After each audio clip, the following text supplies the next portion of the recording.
spreading the news.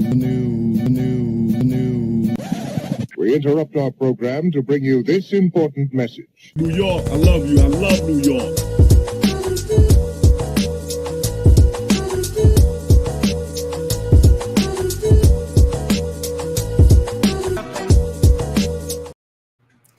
What's going on, people? Welcome to another episode of the Off the Ball podcast with me, your host, Chris LeBron, and we are brought to you by SeatGeek. SeatGeek, your number one place for all your ticket needs. Get 20% off. No, $20 off. Correct. Let me correct myself. $20 off your first purchase at SeatGeek.com.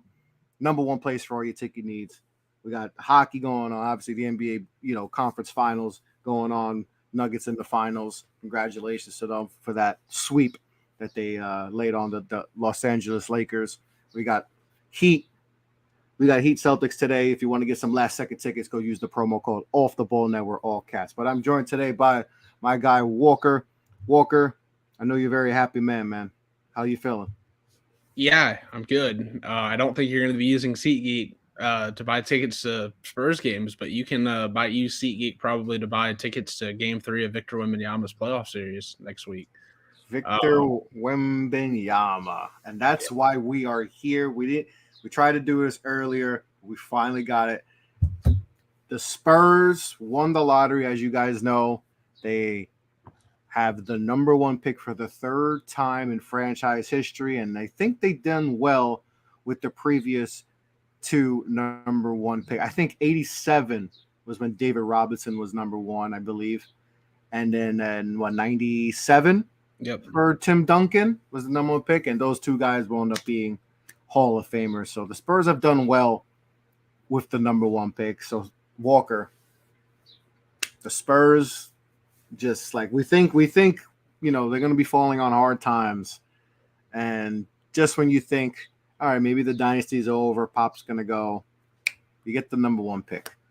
Just talk to me before, I'm obviously, I'm a Knicks fan, so I've been in this situation plenty of times, not getting number one pick, obviously, but I've had the nerve of, potentially, seeing if we're going to get the number one pick, especially in 2019. That was probably the year we should have got the number one pick, but, didn't go our way. But what was the nerves of, going into that day? I know we talked about it, but tell us a little about how you felt and how Spurs fans were feeling heading into that night. I mean, yeah, everybody, for me personally, I felt pretty good. I mean, I felt kind of like, okay, things are going to be what they're going to be. And then that was probably up until about 6:30, where then you kind of realize that the lottery starts in 30 to 45 minutes, and you're just like, oh, shit. Like, this is all the entire season, everything you've done from a trade standpoint, everything you've done from a roster building standpoint has come to right now. And so then you I watched it standing up. I'm sure a lot of other people did. And kind of leaned with Mark Tatum a little bit, kind of leaning and just kind of almost bracing for impact. But,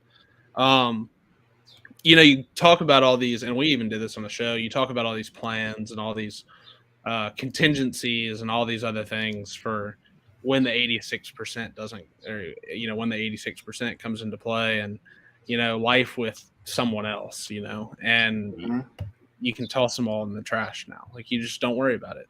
And so the moment you claim number one pick or whatever, and you win, it's just that sigh of, there's relief, there's excitement, there's all of it, because it's just all those contingency plans now just go in the trash. I don't have to worry about evaluating Brandon Miller. I don't have to worry about evaluating Scoot Henderson, or whoever else. Amin Thompson. So, I just get to pick Wemby and then figure out. Now I can worry more about hey, who am I picking at 33? And that's a much more lighthearted, easy conversation to have, knowing that I can plug Victor Wembanyama in at the 4 and just roll from there. Okay, yeah, we're taking him 1. He's going to start at the 4 opening night. Now what else? Now let's figure out the rest of it. So it's a much easier conversation from there, because I don't have to worry about what other teams are doing. Don't really care what they're doing. Houston, I will say this. I pour one out for Detroit fans, man. Every single year. Detroit fans are not happy right now. I did jump in, didn't speak, wasn't on stage, but I did listen to a Pistons space where I think they were coping, and it was really sad. It was They're down bad. They were down bad. I talked to you before. I was on a on a big time Pistons show doing a just breaking down like who potential picks and all that, and it was very they were very nervous. They were very thinking that having the worst fear of getting a lower pick and all that. So definitely they were definitely on edge, and the worst of the worst happened with them. I will say, there was I don't feel bad for Houston at all. None. No, I've told you, I was like, if there's one team I don't want to see get the number one pick, it's the Rockets. They don't deserve it this year. Well, and I wanted them to pick if it were up to me, they would have picked 6th. They got even a little bit too fortunate for my liking. But yeah, I mean, I just think there is something too when you do things the right way and you operate the right way with everybody's best interest at heart. Typically good things tend to happen to you. And I kind of think the lottery embodied that, other than the fact that Charlotte's picking 2nd. Well, it was chalk until the top. Chalk until 5. 6. It was chalk. 5. It was chalk. 14 through 6 was chalk. See, the one team that actually won the lottery, besides you guys, was Dallas. Yeah, Dallas. Well, and then Portland again, and Portland won it again because they win it every year. They always seem to climb in these things. And them picking 3, just obviously they've already said hey, we're probably going to trade this pick. That just increases. There's so much extra value on that pick, with it being 3 instead of 6. Oh yeah, of course, especially with everything going on with Dame. Especially if they're trying to. I don't envy that group. I don't envy that group.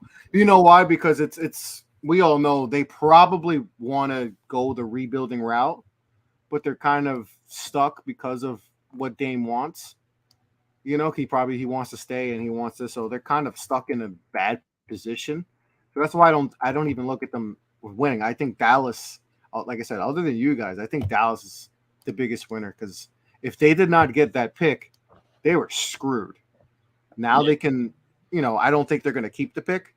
I think they're going to try to move, but this pick allows them to make a move if they want to make that, because it's a top 10 pick, So I'd love for them, and we'll talk about this later, but I'd love for them to send it our way. I just don't think I don't know how likely that is, because I think Phoenix is going to try to move off of someone like DeAndre Ayton, or something like that, and kind of try to retool some things. And I think that if someone like that is offered to Dallas, then I think they're more likely to do something like that than they are to take a Keldon Johnson type. Yeah, and I've seen Keldon, and I've seen a few trades, and obviously Keldon, eventually you're going to have to pay some of your guys, right? So there's going to be some casualties of this, So he just would help them. He would help them so much because, they already have the flexibility to where they can pay Kyrie. He would help them so much keep that, that payroll down. As opposed to Ayton, who's on a max, where as Keldon's contract gets lesser and lesser every year. It's really an anomaly of a good contract. So it'll be an affordable deal. It's an affordable. Yeah, the average annual value is 20 over 4. Or it's 80 over 420 a year. But I think by year 4 he's making 16. I think it was super front. That's dirt cheap today. And so that's why I'm saying for Dallas, to me, that makes more sense than taking on another max player and having 3 max contracts on that roster, which is what you would have to do. And I don't know how much Kyrie wants to play in Dallas anymore. So, that. Well, I don't even think it's a matter of if he wants to play it. I think it's if they're going to give him what he wants. If they're giving him the max, he's going to take the deal and he's going to stay. Now he may want to go to LA. Other options, LA probably more preferably, but they're not going to be able to give him what he wants. The Dallas can, and Dallas is in a position where, they're kind of desperate. So even if it didn't work, which it did, it was probably still early to see if it worked or not. But especially defensively, there was just a lot. They obviously need a lot more pieces around them to see, but they didn't make the playoffs. Like they tanked. Yeah. They tanked. Like they blatantly tanked. And I know as Nick, there's a lot of Knicks fans who are mad at them for that. And I'm like, touche. That's the right move. I would have done the same thing if I was the organization, and it wound up working out for them because guess what? They kept their pick, and now we gotta wait till next year if you're a Knicks fan to see if you can get the pick top 10 but if I think they're gonna have the money to pay Kyrie, and if they're given that, Kyrie's gonna be a Dallas Maverick. And that's why, like, I think too, like, so if you do that, then take the cheaper asset that's controllable for multiple years, and also he's younger. Like, he's a guy that can maybe grow with multiple sets of players. I think it's a good piece too. Like, I don't think they need to go get a like a star. Like everyone's trying to get them star players, and you don't deal with the thing where it's like, am I really going to put this highly paid player on the bench? Which, like, I think Keldon's best role for the remainder of his career, maybe coming off the bench, is a more of a bulldozer offensive threat off the bench. Like, I don't know that he's ever going to be just a huge offensive threat on a really good team in the starting five. I agree. And so if you put him on the bench, he can be your sixth man and come in, and maybe he's in your closing lineup. I don't know, but he's a guy that can play multiple positions. He brings back, like, it's a different player because he's not very good defensively, but he brings back like that same switchable 3/4 that like Dodo gave him. It's a different player with a different skill set, but they just kind of have that same size and ability to like do multiple different things. And I think they need some of that too. So if it were me, and he's still getting, like, every year he's gotten better and better and better. It's his fourth year in the league. His points per game's gone up, and I think you could be still getting a good player who's ascending as a secondary playmaker and all that, can handle the rock, So I know his 3-point shooting was down this year, but with a lot of that I think is because the Spurs didn't have a primary creator to get him. Exactly. Yeah, and I was just gonna say that, like, with Dallas, if that's a potential with Dallas, he's gonna have a lot of open looks. So that 32% he shot, that's going to be back to where it was before in the high 30s. So if that's how you have to try to see it, is like, he may not be a sexy name, but this could be a piece that's very solid. That's an upgrade over Tim Hardaway Jr. And it allows you to do some other things, man. Like, if you've still got some money left, it allows you to go put some other pieces in place as opposed to taking a DeAndre Ayton where it doesn't allow you to do I don't think that's a move Dallas should. I know we're not talking about Dallas, but, like, if I'm in the front office, I know that's been like a rumor for the last few years is Ayton to Dallas, but, like, I don't see how, especially after this playoffs, how you feel like that's a guy that's going to be good in your locker room. Cuban likes names, man. Always has. I know, but this just doesn't make sense. I know he went for the name with Kyrie and all that, but do you need another guy who just might have given up on the Suns and had issues with Monty Williams of all people? Like, everybody adores Monty Williams except for DeAndre. Like, those are just things. And Jason Kidd situation, like, there's a lot of things up in the air. Like, is Jason Kidd your guy? Do you want to add another wrench to that and mess up the whole wheel? The wheel's already messed up. You want to add another thing to mess it up even more, and then Luka's just going to be like, hey, you know what, Mark? I got to get out of here. Like, like, it's close. It's crazy. We didn't think it was going to be close, and then this year it was like, oh, wow. The Luka trade might happen a lot sooner than we ever anticipated. Yeah. I just think, and a lot of it too is that I'm trying to acquire that pick. So, like, it's easy for me to be like, oh, the Ayton thing, that doesn't make sense. Yeah. Of course, yeah. Yeah, I just think I hate that they won it. I hate that they got the pick. They didn't deserve it. But it's how the lotto.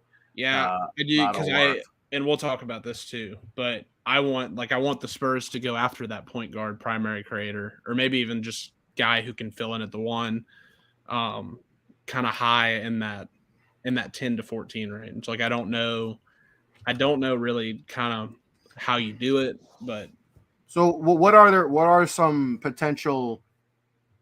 Obviously, we got the number 1 pick, and that's obviously a massive win. But you still have to build the rest of your roster, and you have 2 picks in the second round. And I just did a mock draft, which I'm actually going to drop on the website sometime this week. So make sure to check that out at offtheballnetwork.com. And I'm going to do a podcast too. And I'll be doing a lot of mock drafts throughout the season. But you guys have 2 picks in the second. I think you have 33. And I have it right here in my mock draft. You have 33 and you have 44. Right? Yeah. Yeah, and I just a sneak, I had you guys taking, Vooch, who I think is someone I've liked for years. And I had a first round grade on him, and he showed out in the combine. I feel like you get him in the second round, that pick, I feel a stretch 5 like that would be good. And I had to take you guys taking Ben Shepherd, the kid out of Belmont. He's definitely risen, had a good combine too. But obviously, I don't think you're going to stay there. And we talked about it before. I think there's a potential for you guys to move up. And we just talked about maybe potential Dallas trade that I saw linger around Twitter and some people talking about it. So are there any other trades ideally that you would like to see them do to try to move up and get, a prefer that lead ball hand like Jalen Hood-Schifino, whether it's, Kason Wall. So I know you like, there's a few guards that you could potentially get, to try to move up for if you have them. And you got picks. You got 2 first rounds next year, right? Right. I'm gonna look at your picks. I'm actually gonna pull. They've got 12 first round picks over the next 4 years. Yeah, you guys have an abundance amount of picks, so you I've have been saying this all got the first pick secured. So yeah. You know what? Might as well try to trade up. Hey, we got the. Yeah. Hey, well, what's going from 12 picks to 10, right? Yeah. And so I will say this, another guy I'm intrigued by, like where if he slides, and I feel like maybe this is just me and the content that I intake, a guy who's sliding a little bit recently that I wouldn't mind jumping up in to the late teens, early 20s to grab is if Kobe Buffkin's still hanging around. Oh, and that was the name. I can't believe I didn't say Kobe Buffkin. To me, he's a lottery pick, and I think I have him right now on my board. I think 11th. I have Kason and him. That's the one I'm keeping an eye on. Is the one I'm kind of like paying attention. Dynamic. You guys need more dynamic. He's a dynamic guard. I think that's kind of where I'm at too. And like as much as I love Kason, I'd be really intrigued by Buffkin, and so he could shoot the ball well. His creation got his defense and got like, everything. I mean, Michigan was a disaster this year, but it wasn't because of Kobe Buffkin. That's for sure. Right. And so I think one that I've got an eye on, he's one that I'm keeping an eye on because I think, it's weird too, right? Like we're kind of like at the point where this may not happen, like a trade up. Well, for one, it may never happen. For two, it may not happen until the draft. And so it may be totally dependent. It's a month from yesterday. The draft is a month from yesterday. Mm-hmm. It's totally dependent on probably how other teams view certain players. And so if guys like JHS and Buffkin maybe slide into the late teens and 20s, you may see on spur of the moment, no pun intended, Spurs jump up and into the 20s and take a guy like that. But I think if you're coming up, it has to be for that, or you're just adding another wing. Because while they have an abundance of wings kind of right now, because you've got Vassell, Sohan, Keldon, Malachi Branham, who really nobody's talking about because he had a really good year. So you've got a bunch of dudes just kind of in that. And now, like, really Wemby, who at times is basically going to operate as a 7'5" wing. He's going to be a wing. He's basically going to be a wing. The world's biggest wing. And so, yeah, when you've got all those bodies, that's fine. But if you're going to trade Keldon, I wouldn't hate if you're like, okay, hey, we're just going to come up and, the point guard market kind of got cornered where things kind of went haywire and we couldn't get one. Let's come up to 16 and get Bilal Coulibaly or something like that. I know you've been high on him. And he's a hot name amongst the fan base right now. Like, I think there's a lot of guys too that, and it's really sad that this is the state that sport's in. But it's like, hey, maybe if we go draft Bilal, like it'll increase the chance that Wemby signs a second contract here. Like, and so I think there's some that want to take maybe one of the Mets 92 guys and pair him, like bring him over to where maybe to ease the transition and just have that guy on the roster. But I will say this though, like, I don't really think you're taking Bilal for that. Like, Bilal's a player. Like, Bilal can he's a talented kid. He's really athletic, still really young. There's a lot to like there. There's a lot of upside. I just think that's one that maybe will take a little bit longer.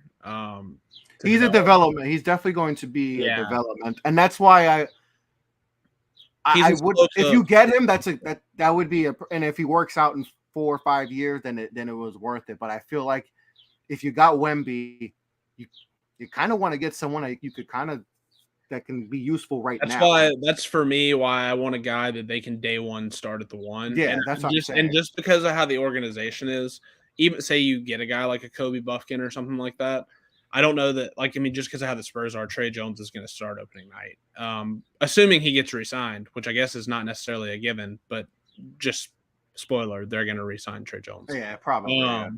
And so they'll get him at a good number too. So that, and he's restricted. So even if someone comes in and gives him 13 a year, they'll just be like, that's fine, we'll match it. Yeah, 13, especially if he's going to say, even if he's, and 13 would be a high number.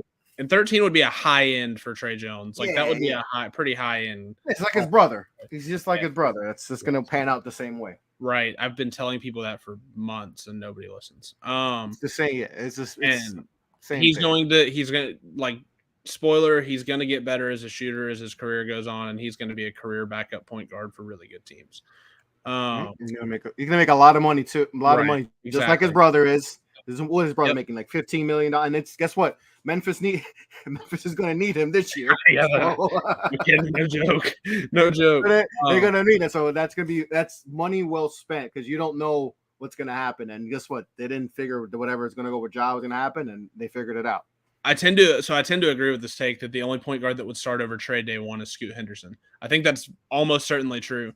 But where I was going with that before we kind of got off, I want someone that can come in and maybe around New Year's, after you've seasoned them a little bit and he's played a stretch and gotten his feet wet, where it can be like, okay, I'm going to start, maybe Trey starts, but I'm playing Kobe Buffkin more minutes. Kobe Buffkin's going to be the one that closes the game. That type of role, where then moving into the next season, you get through that first off season, and now I can increase your role and make you the starter. Mm-hmm. Wemby will be in year 2, because I also think with Wemby, I think they're going to be really, really careful with his health in year 1. Like, if he only plays 60 games, I'm not surprised. I wouldn't be surprised if they're really, really careful. I wouldn't be surprised if he doesn't play a ton of minutes. I think they're really going to try to ease him in and figure some stuff out. They're just now building this brand new, health and physical therapy and practice facility out in San Antonio for the team. And so I think they're going to try to, get him up in there and like, hey, let's make sure with this body type, let's try to maximize this and not get him killed. What are your thoughts on Van Vliet and free agency? I talked about this with somebody the other day. I really, really like the concept of it. I think that the only way you can sign Van Vliet in free agency is if you're signing a 1+1. Like, I think he's got to come in, be like, I'm going to come in and set my value, and then you're going to decline my team option because I'm going to get more on the open market as a 30-year-old. But I think that with groups that are growing as young players who don't know how to win, all they know is how to lose. I think that you have to bring guys in that know how to win now, who are just the absolute paramount of professionalism, who come in, are professionals every single day. They're going to come in and do their job, and they're going to be really good at it, and they're going to approach things with the intent of winning. And I think this year, I don't think this is another tank year. I think this is we're going to let things, we're going to just kind of naturally see where this thing goes. And that may be the 5th worst team in basketball, but it's not going to be intent. Or they're not going to have that intent. You guys have $48 million. No, projected cap $22 million, $48 million in luxury tax space. And if you renounce the rights to Trey, that's $32 million. I think that's where I got that number from. Yeah, maybe, I don't know. So I think that, and I think too, if you told what if Fred's going to cost what? He's going to command what on the almost market? The whole thing though, right? He's probably getting 25. If you're going to want 25, so that's my thing. I think there's better ways to spend the money. I think you can draft a point guard. The one I want to spend money on, if you're going to spend money, I want to go spend $18 million on Naz Reid and put him next to Wemby. But I think the more likely outcome is that they just leave Zach Collins there, because Zach Collins is cheaper and had cheaper. And you know what? He played good. He hasn't been healthy for the duration of his career. He was healthy and he Yeah. played solid for you guys. So Well, and when he stayed healthy, it's weird, man. He became like a 20 and 10 guy for the rest of the year. And like obviously when the volume of just shot attempts and just the volume of things go down when the team gets better, he's not going to be a 20 and 10 guy anymore. But I think he's just a solid player. And unless they really like someone in the big market, then I don't know that they're going to spend a ton of money on that. I think you wait till next year if you want to go on a little splurge. Once you get a better feel of what this team's going to look like. And you got to remember, man, the cap's going up again in 2025. Yeah. And so I think that the Spurs are This is not the free agency you want to splurge on. I think the Spurs are very, very cautiously trying to maintain some form of green in the cap space so that when 2025 comes around, they can really, really go for it, because that's year 3 of Wemby. That's going to be year 3 of any other rookie that you've got here, where you would really, really hope that if you drafted well, you've got established players. Vassell is going to be in the prime. Sohan should be going into his second contract and into his prime. And you guys are going to have crazy amount of cap space. Right. And so you're going to have an insane amount of cap space where it's like, listen, we have a ready-made contender here, whether Pop is at the helm or whether some old disciple who's come back to coach the Spurs at that point is at the helm. It's like we have a coach with championship pedigree, because you know when the Spurs hire their next coach, they're going to hire someone with championship pedigree. They're going to have a coach with championship pedigree. You're going to have a bunch of young talent, and we're going to be like, listen, we'll give you the max, and you don't even have to come in here and carry this thing. You just got to come in here and be one of the dudes. Like, we need you to be one of the higher end dudes. I need you to be a dude of the highest order. But I don't need you to be like, we're not asking you to carry us somewhere. We just need you to play your role. And then you could potentially have a bunch of young pieces with that you guys have drafted. You're opening potentially make a move. Like you guys are opening another 10 years of relevance, man. Like that's what you're doing. And so there's a lot of people that want, and there's a sector of the fan base that wants them. And I get it. I promise I do. There's a sector of the fan base that really wants to just go for this thing now. Let's go add pieces now. And it's just no. And I keep saying you need to let it slow cook and let these guys get some volume and let these guys grow and come into their own. And then you go add the pieces and say, listen, this is what these guys are. This is how they fit. And now we need to fill the roster around them. And like Sohan, we've talked about. Sohan's a connector piece. Sohan's going to be a guy that's going to be, a secondary playmaker, probably going to defend the best player on the other team every night. And he's not afraid too. I like his intensity. I really like his intensity. You know what's crazy? Not that I didn't like him, but I don't know. Maybe I just didn't. I didn't see all those intangibles that you see a lot with I saw a lot this year, and I'm like, oh no, I definitely underestimated. I think I had like low first round. He has a lot of Draymond to him. Like he really does. Yeah, it really is. Yes. And that's exactly the perfect player you need with now that you have Victor Wembanyama. And so, potentially Victor Wembanyama. Which, they played together back like in their teenage years, right? So I didn't even know that. They did. I didn't know that until after the lottery, but I did figure that out. Apparently they played some like youth ball together or something like that. Oh, I didn't even know that. But I mean, like you get Vassell in the prime. You have to got to get, I can't stress this enough. They have to get point guard right. Like they have to get the point guard right. 100%. That's the big one. And a lot of people, and I understand it, want to go, well, let's go. We have the money. Let's go sign Kyrie. And it's like, no. You don't bring that guy. No. Listen, I'm a big Kyrie guy. I love Kyrie. I love his game. If I'm the Spurs, it's like, it's not a Kyrie thing, man. Like I swear it's not. He's going to be really, really good for Dallas, LA, whoever it's going to be.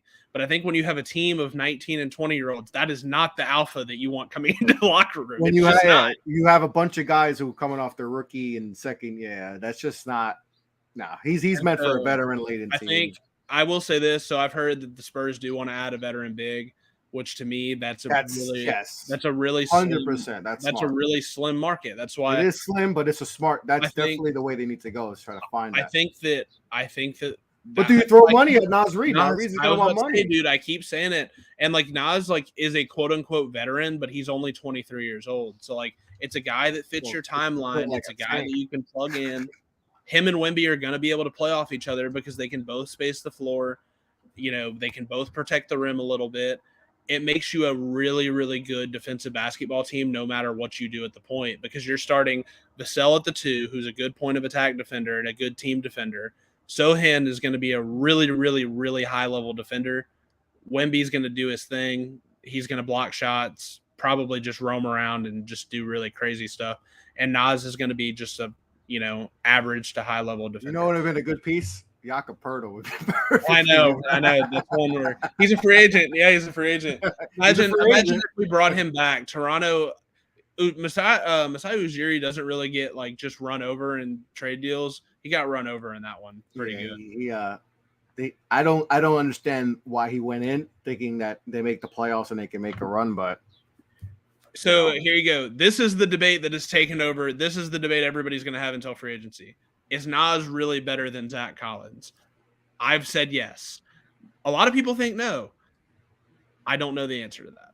That's tough. That's tough and I think that the thing is, you also have to weigh what they would cost, because Zach Collins is $7 million non-guaranteed. And so you guarantee the rest of it. He costs $7 million. Nas is going to cost you 18 to 20 because, but I will say this is my argument.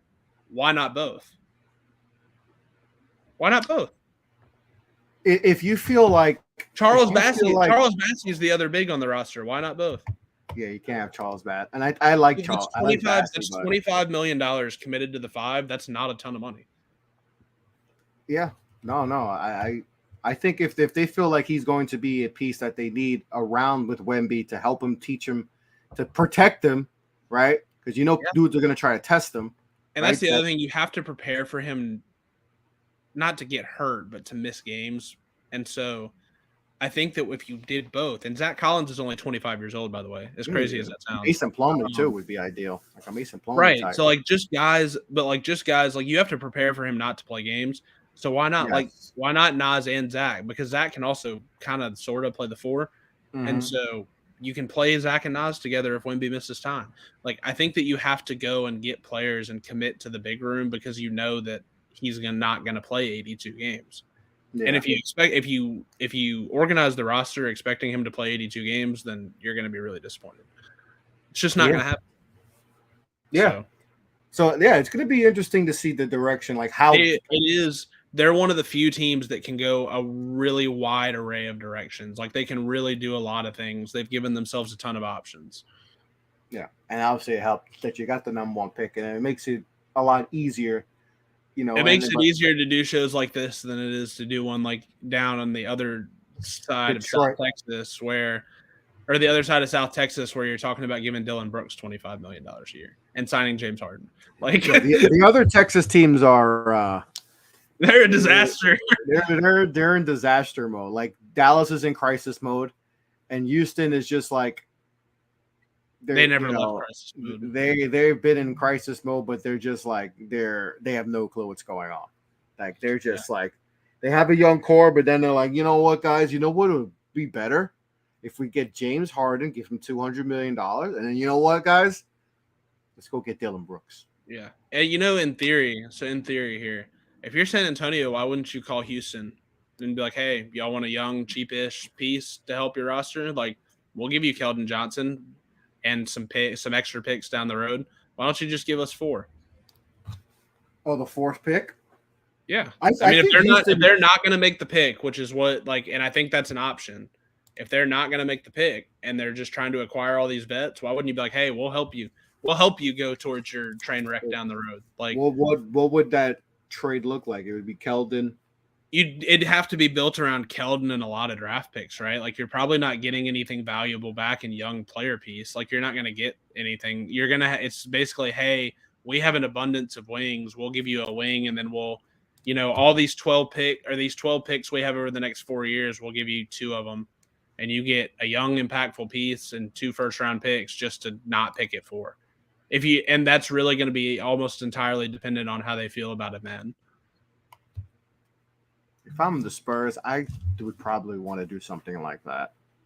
I try to go all in and try to get potentially 2 franchise potential. This is what I've continued to say from the very beginning: is when they rebuild, you go in to acquire high-end talent, high-end, not just middle of the road. Like, and so I think if you're going in to acquire high end talent, something like that is what you're looking at. And like, I know that like we talked about Kaysen earlier, and Kaysen isn't necessarily like the highest end,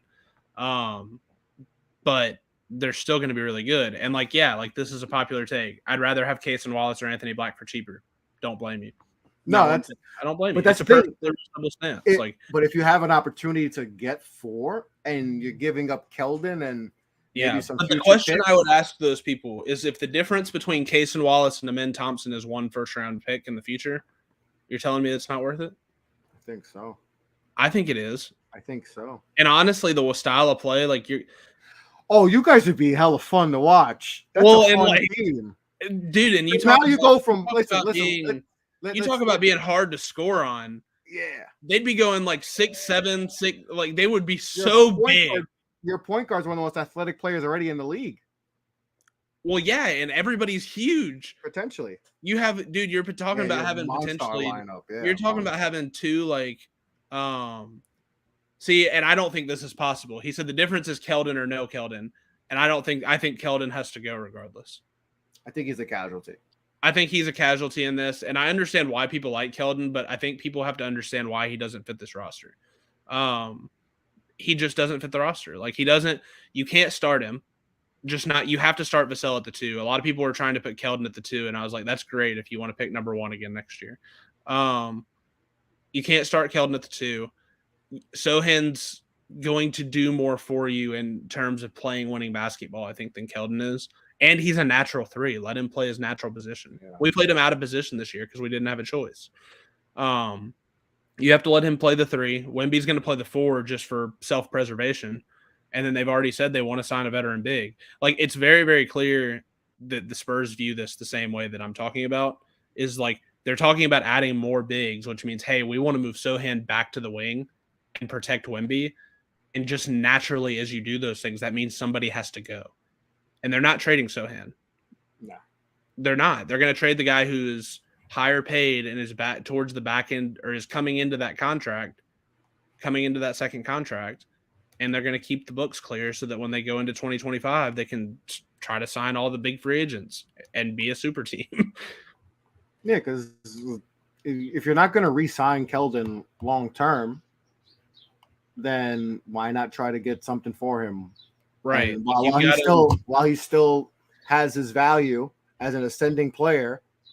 Yes. I think the league values Keldon more than what he probably should be valued at the current state. Like, I think he's a really ultra competitive player. And I think that goes, like, I think that matters to people right now, because not all of the league is. Even teams that make the playoffs, not everybody's ultra competitive anymore. I just don't think his skill set translates to winning. I'll go that far as to say I don't know that his skill set translates to winning. That's not really his fault. You are who you are. But I think that if you're going to do roster... Especially where they drafted him, too. Yeah. If you're going to do roster casualties, then I think Keldon is the one that's just the obvious sore thumb. Yeah, I think he's the obvious, because you're not going to give him... What? You also have to pay Vassell per year. You also have to pay Vassell after this season, and I think they would like to try to do a true evaluation of him with the future pieces before they pay him.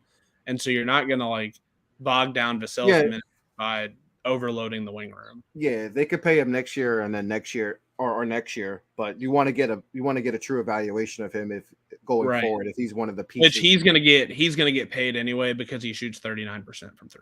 Like, he's going to get paid regardless. Two-way guy too. So, and he's a point of attack defender. He's going to get paid. Yeah. Which, knowing the Spurs, I wish he was a Knick. I wanted him in the Knicks, but yeah, I was about to say, knowing the Spurs, they'll probably get him for like $18 million a year. Average of 25 a game and all that. But to me, I think that if you have to trade up, which is that's what I want to do.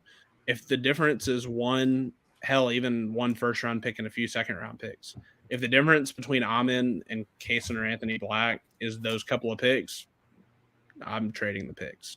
Like, I want to go in and get the high end guy. And if you can do that without losing the 2024 first, like, that's even better, because then it's like, okay, maybe Amen does need to slow cook. I think most of the consensus is that he's going to have to slow cook a little bit. and it's going to take a second. Let me give you a scenario quick. Let's say, because the Blazers are, potentially trying to trade that pick. What if there's a team that trades up to 3 and they go take a men? I mean, is Scoot going 2 in this scenario? Scoot goes 2. In my scenario, I know there's people saying that Scoot might go. I saw one. Some people have him going to 4 to the Rockets. Yeah. I don't think that's. I think he's the second best player. You just take the best player in that situation. I think Scoot's going 2, and if he doesn't go 2, then somebody's coming to get him at 3. I think he's 2. It's just a matter of I don't know if it's going to be the Hornets, but a team is going to move up to get him at 2. I think that's 100%. I think if a man goes 3, then you just go back to initial plan and you move to 10. Like you don't mess around and try to move up into the top 5 for a wing, because that's really what you're doing at that point.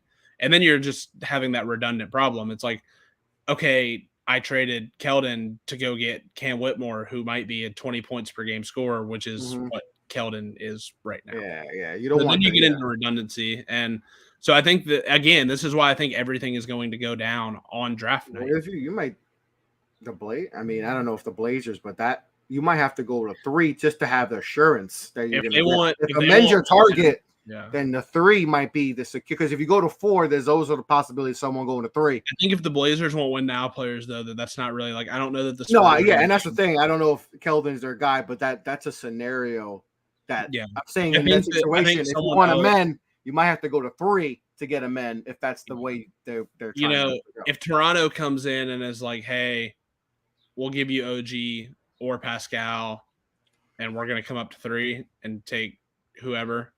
Scoot. I think Toronto's the dark horse. Well, you said that. I think they're the dark horse in this trade up scenario. I think they're the one. I think they're the one. I think they kind of messed up with how they handled the season with trading for Jakob Poeltl and not kind of selling a little bit with some of their pieces, especially with like Gary Trent and Fred VanVleet. I think they're the team that's going to be talking to the Blazers or the Rockets and try to move up and trade one of whether it's OG or Pascal. So I agree with you on that.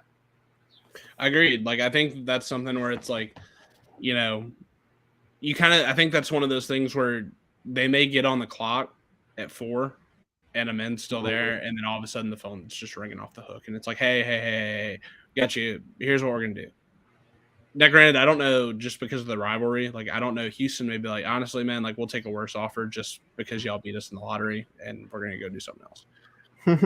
Have fun in hell, like, and so I think that the most likely outcome is that they trade into the back end of the lottery and take like a Kaysen or Anthony Black type, which isn't Anthony Black would be like poor man's a man in a way. He would still give you that 6'7" huge body, like with primary creation.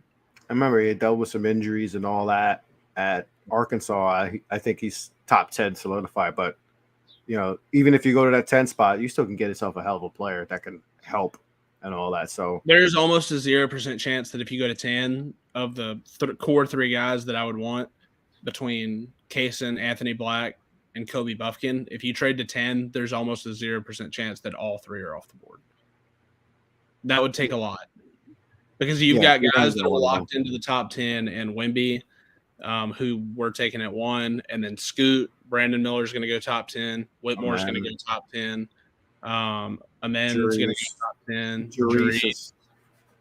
That's 6. I mean, that's 6 right there. Just like the lottery, the mock draft I did, if you were to get that mass pick at 10, Buffkin and Hochefino are available.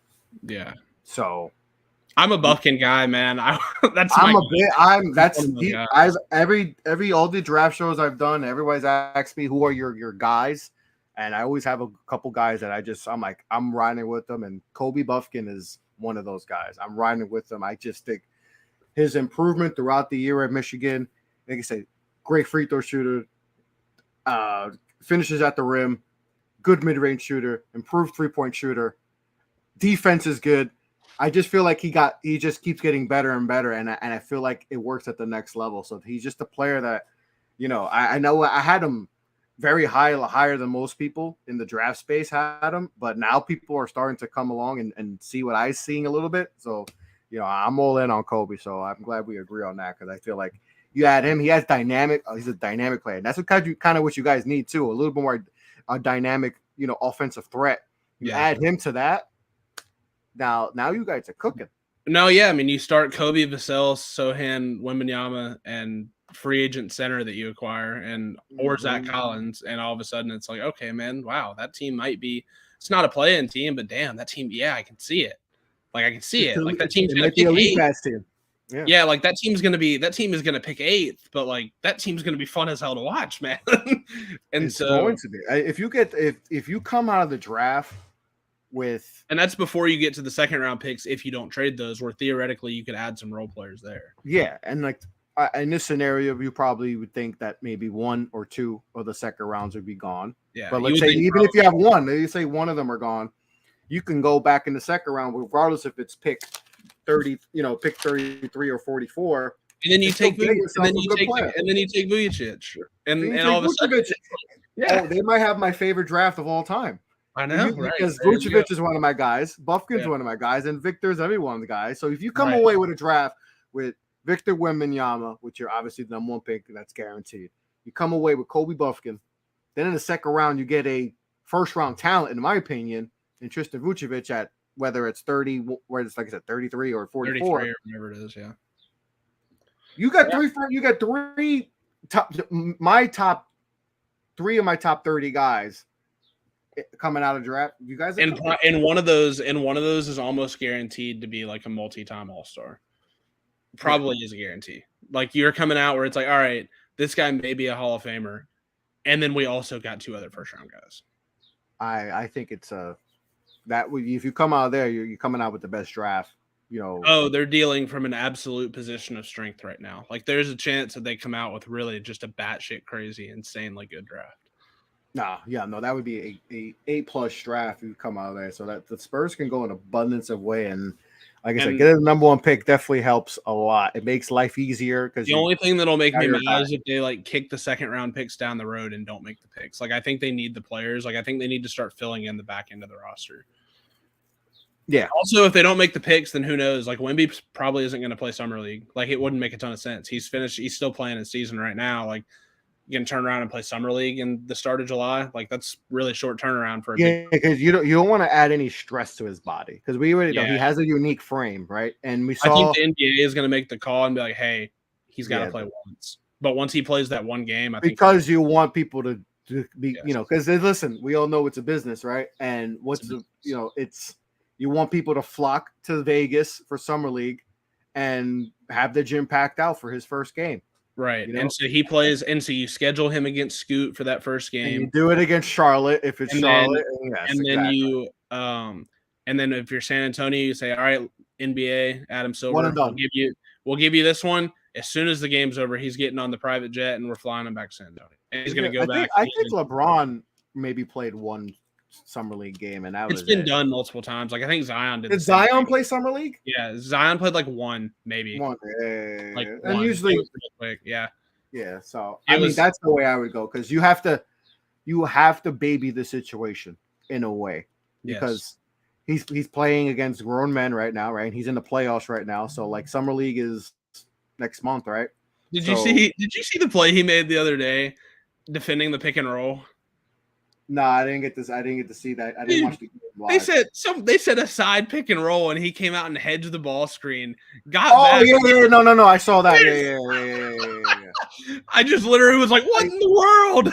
So let's get right. Let's talk about it. What are your expectations for him on the court? Because obviously, it's. I don't know who you can't compare him to anyone because we haven't seen a player like this. That's why it's so fast. That's why when people like tend to say, "Oh, we're overhyping him," it's like, no, we haven't seen something like this in NBA history. So like, don't get mad at people for hyping it up because people are telling him this, and then we watch him play, and we're like, this is something this isn't Porzingis or anything we've seen. No, this is something completely different. This is a guy who is a creative player, truly a creative player. Yeah, what are your expectations for him once we get time down to to playing games, real NBA games? I go back and forth on this a lot because I You know think they're going to be crazy high. Like, before you go, I forgot who said it, that they said that if he's Chris Broussard said it, that if he's not Kevin Durant, Hakeem Olajuwon, or even Anthony Davis, that he's going to be considered an underwhelming player. I think though that's crazy expectations. Like I feel like we should like get little steps. Like it's kind of crazy to be like if he's not a top 10 player all time, that he's not good. Like that's kind of wild. Like yeah, that feels like a stretch. That's crazy to think. If he's not a top 10 player, he's not worthy. He was underwhelming. Like that's kind of wild. I think that for me, I go back and forth on this a decent bit because if we're just talking for his rookie year in general, part of me thinks, all right, he's moving to the NBA. It's going to take a second, and it's going to be like a slow cooker type deal where maybe he struggles. But then I kind of go back the other way, and maybe it's instead of it being a slow cooker, he actually gets even better because the NBA spacing is going to help him so much. Because he really doesn't have a lot of room to operate in France. Like he really like has to kind of just self-create everything. And I'm a firm believer that he just gets bored. Like he almost gets bored playing over there because he knows he can just go get one whenever he wants to go get one. And so they lose games and he's like, oh, well, shit, we lost tonight. Like I should have probably cared before the 6-minute mark.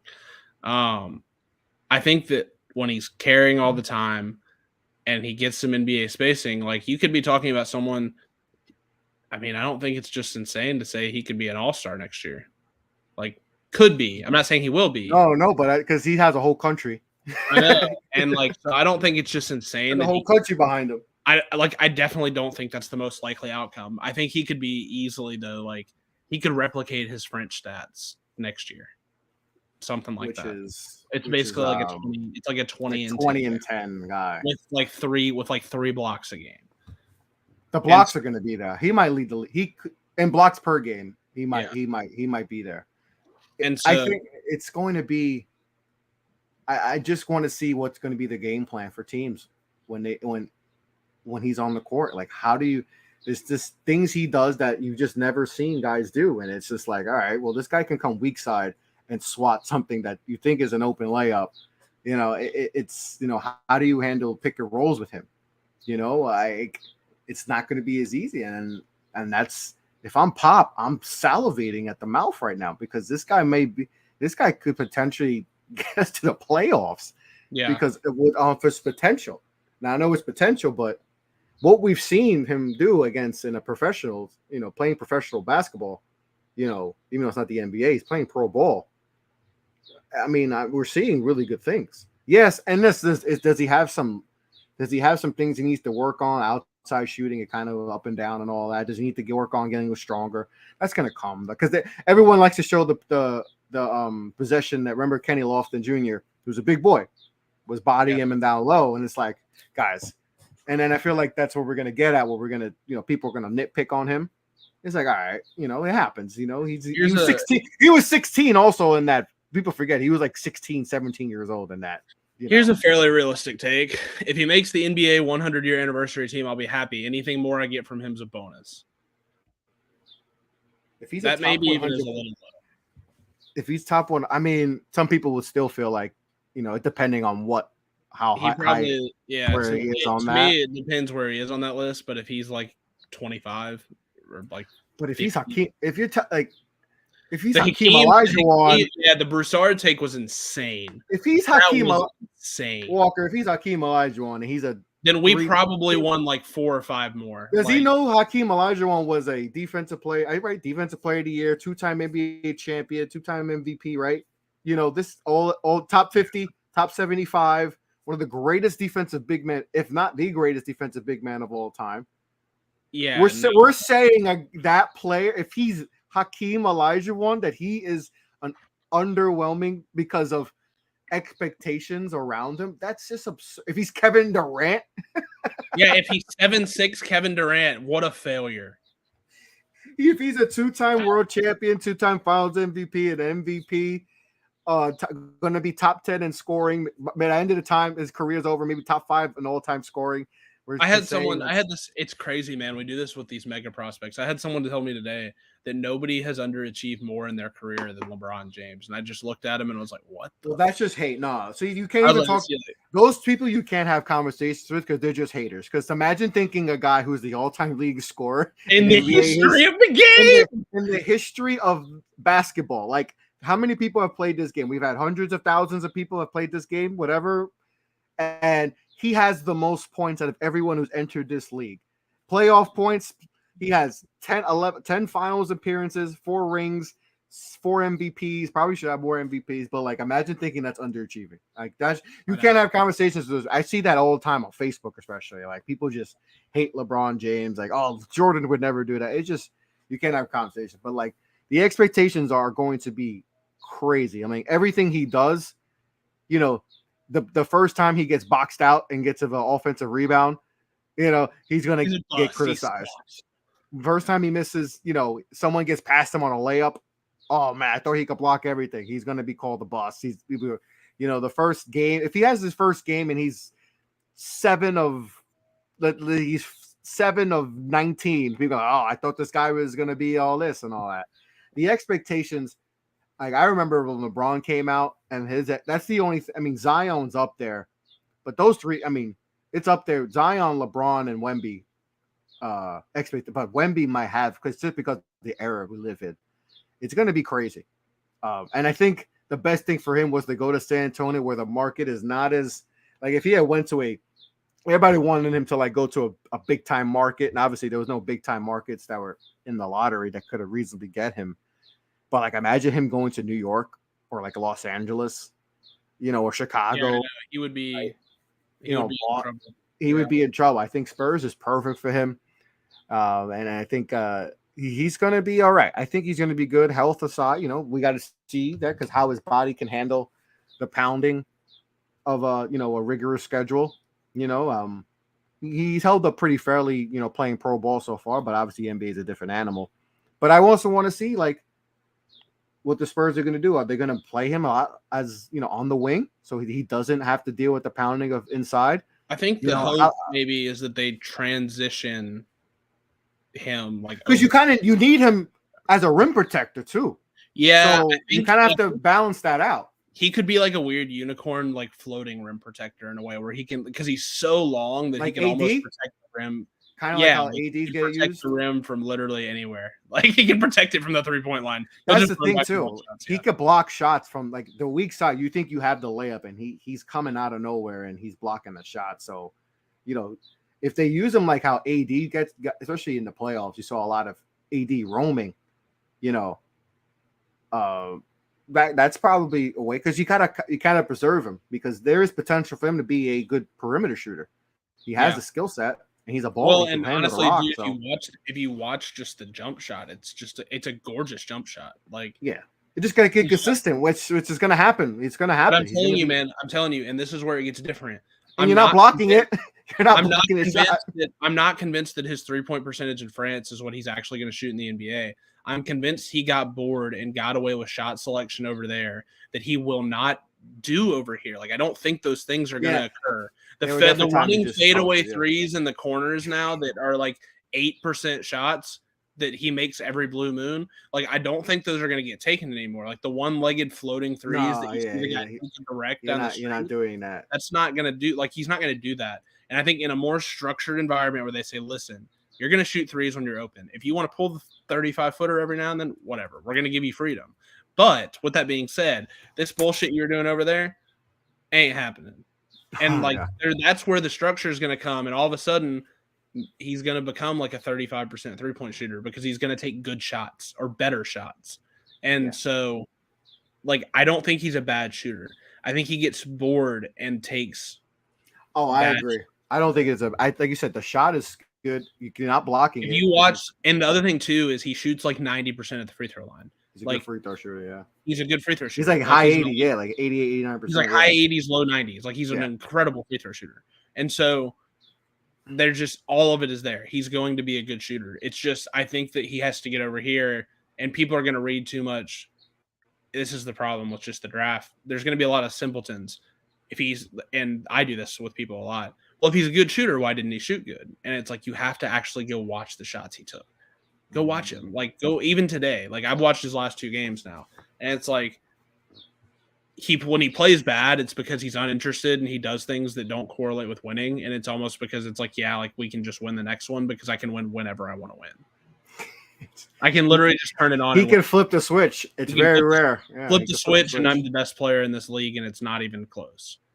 And so I think that when he gets over here and that switch has to be on every single game, he's going to gradually get better. And I think that's going to be a process. Like, I think that in the beginning, it's probably going to be a little rough because he's not going to have the switch on every night, and he's going to get exposed a few nights. Like some of these guys, like a Julius Randle type, where he's like, you know, I don't need to have, and I'm not like, this is no shade at Julius. It's just like, you know, he's been a multi-time All-Star or whatever. He's a good player, but you know, I'm not playing AD tonight. Like maybe I don't need the switch on, and Julius is going to fucking cook his ass.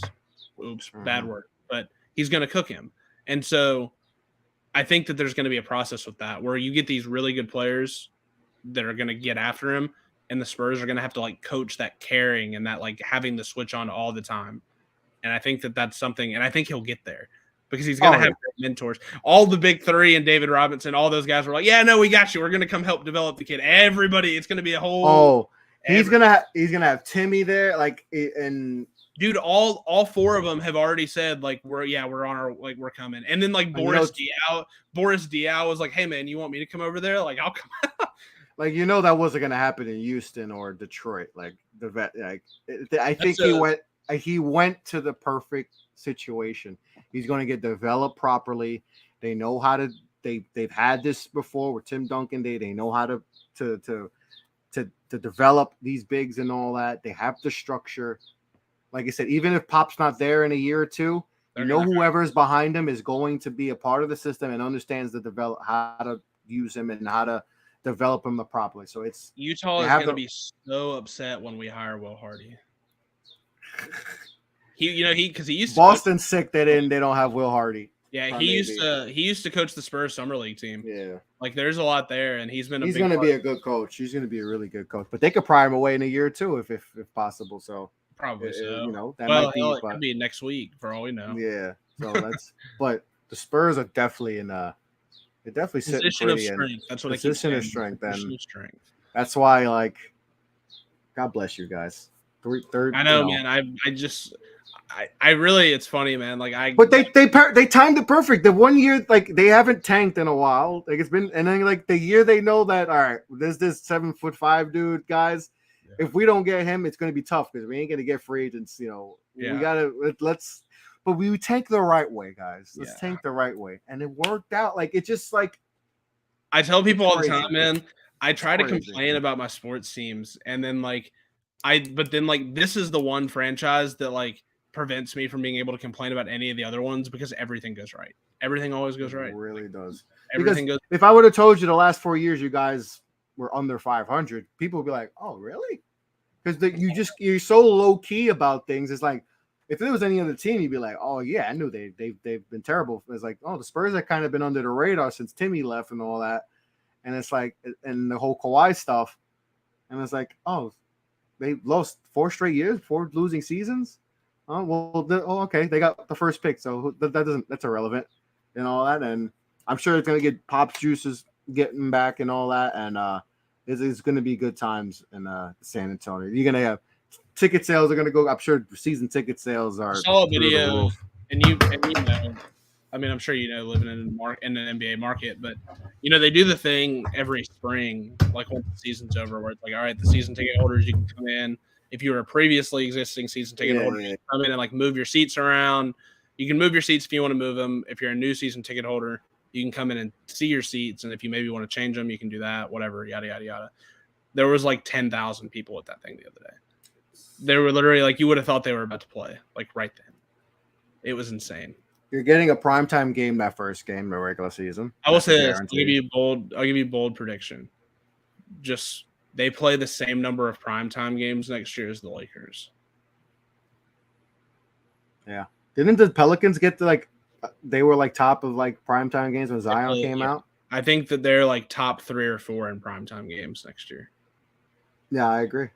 They're going to play a lot of TNT. There's going to be a lot of like all of a sudden that random Thursday night game against the Grizzlies, like that's going on TNT. They're going to get flexed a lot. Yeah. You're going to see a lot of flex Spurs games into prime time. I know and all that. That's what's going to happen. I know I'm going to be trying to get to those games at the Garden. Those tickets are going to be crazy, insane. I know. Well, it's funny. I got lucky, man. Like I live in an hour south of Memphis. I've got a buddy of mine that holds Grizzlies season tickets, and I was like, yeah, thanks for the invite for these 2 Spurs games next year. He's like, I haven't invited you yet. And I was like, yeah, you did. You just don't know it yet. We're good. Yeah, at least twice. I mean, in New York, we're only going to get to see him once at the Garden. So. One time at the Garden. And that's going to be insane. Tickets are going to be insane. That's got to be a primetime game, too, just in case he goes for, like, just something crazy. Yeah, you got to. In case he does something crazy. Yeah, It's almost like, hey, we need to carry this. We know you want to see Wemby versus RJ. That's prime time. That's box office. That's the matchup we've been waiting for. Wemby versus RJ. With Tibbs. Wemby versus RJ. I'm going to be so mad when Tibbs is like throwing doubles at him out the gate. And I'm like, dude, come on. You know why the people are here. It's the middle of February. Like, relax. Yeah, man. It's going to be fun. It's going to be fun. But I know you're very happy. The Spurs Nation, I'm sure, is very ecstatic about what's going on. I won't be able to contain myself if Kobe Buffkin's on this team on draft night.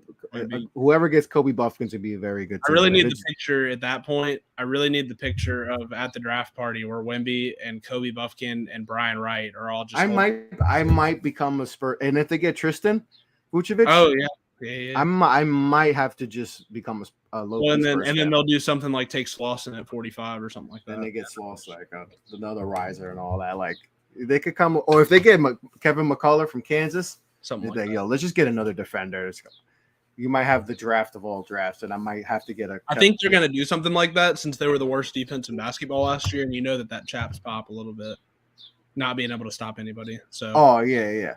For sure, that. He wants to get back to that defensive. They're going to go from like 30th to 8th in defense in 1 year. If they gave McCullough, I love McCullough too. He's just another one of those guys, Kevin. So, but they get him. If you get a draft of Kevin McCullough, Kobe Buffkin, Tristan Vucevic, and with Wemby, I think I might have to be a Spurs fan. Just have to make honorary Spurs fan. I know, just have to make the switch. I might, you got my guys. I might have to be honorary Spurs fan and all that. Yep. But the Knicks are another team that could use Kobe Buffkin if we're being honest. We have no picks, so we can't even get nothing. We got nothing. I'm interested to see what they do because it's crazy. We went into the season with potentially like 3 first-round picks in like 2 seconds. One got taken away.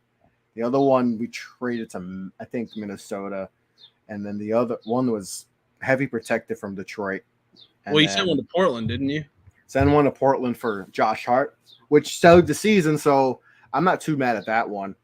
But the Dallas pick was the one I was like, all right, if we get that one, we can actually do some things in the draft, move around. But we'll see what happens. They didn't draft in the first round last year. I don't know if they have enough. They have picks to make a move again in the first round. I would like to see them do that. I would really like to see them do that to maybe get one of these, maybe the back end of the first round. I know the Pacers have a bunch of first round picks that they're not going to use all 3. They have 2 in the back end. That's a team I would like to talk to, and maybe we can get one of these. I'm fascinated by what Orlando decides to do. They're a very fascinating team. They can move. They can package 6 and 11 and move up. Talk to Houston or Portland, or they can package that and maybe get a player and try to go for it. Because it's not like they were bad last year. They were 37 and 45. So like they were, and they started horrible. Like they started terrible to the season. So they finished pretty good and they beat some good teams down the stretch. So they're going to be very interesting to see what they do. How they go about it. I think we're going to see a lot of movement in the top 10. For sure. I think so too. I think there's going to be a lot of movement, and I really think this is a draft that's so deep that I think the mocks are going to get just thrown in the trash pretty quick. I already looked at my mock draft. I'm like, it's just probably nothing close to what's going to happen. I kind of want. I've never once in my life done a mock draft, and part of me wants to do one just to see what happens. Well, I will be doing a lot. I'm going to have my mocker set on offtheballnetwork.com. I'm going to be doing live mock drafts with a bunch of draft heads in the next coming weeks, going to get that set up and all that. But we'll definitely do one and all that, and we'll dive more into the draft process and what teams we think like are going to move up, move down, what teams need to make a significant move and all that. But we got into a lot of Spurs stuff. They won the lottery. They're going to get Kobe Buffkin, Kevin McCullough, and all those great players, and they're going to be my second favorite team soon. 100%. So that's it. That's it for the show. The Shirts Off the Ball podcast. Walker, tell the people where they can find you. Yeah, it's at Walker Bailey 818 on Twitter. Doing a lot of stuff there. We're kind of getting back into the spring or the summer, so Mo and I are fixing to get back into Field Stormers and fire that back up. I think that'll happen here in the next few weeks, and then just follow all the good people at offtheballnetwork.com. Specifically, go follow Ken today. He needs the love after last night at HedgePod. After picking Lakers in 7, it was sad. But yeah, go follow. Send them broom emojis. Send them broom emojis. That's right. But go follow everybody over there. There's content for whatever you're looking for. There's silly stuff. Omar basically has something out like every 30 minutes with just really some fascinating, incredible. The last article was really good. His last article. Everything he does is awesome. Check that out. Yeah. Nick's got the WNBA on lock. Dude's got like 4 screens on every single WNBA game at all time. There's nothing in that league that dude can't speak on. Nah. So don't listen to the Hoopers. But there's something for everybody. So if there's sports content, if there's betting content, really just any content you're looking for, just offtheballnetwork.com. Everybody's social media platforms are on the website, so you can find us wherever you want to find us. Yep. Check that offtheballnetwork.com. Check me out off the ball pod. Like I say, I'm going to do Lakers in 9, Ken. That's right. Follow me off the ball pod on Twitter, Facebook, Instagram. If you're watching on YouTube, appreciate everyone who tuned into the show. Give us a subscribe. Give us a sub. Leave a like. Leave a comment. Like I said, I'm going to be doing a lot more draft shows with the draft approaching. A lot more draft content is going to be happening. So I'm excited to get full dive in to this. I think I'm going to watch more draft prospects now. Yeah. So me and Walker and the crew will dive into the draft and all. Like I said, I'm doing my live mock drafts and all like I've always done, and talk to a lot of have more draft people on the show. I've had a few people on so far. I'm going to get some more people on, and just follow me on Off the Ball Pod and stay tuned for that. Updates and all that. But on that note, that's it for the Off the Ball podcast. I'm Chris. That's Walker. Make sure to follow Off the Ball Network on Twitter, OTB_network, and all the great people there. But on that note, be well, be safe, take care, peace out.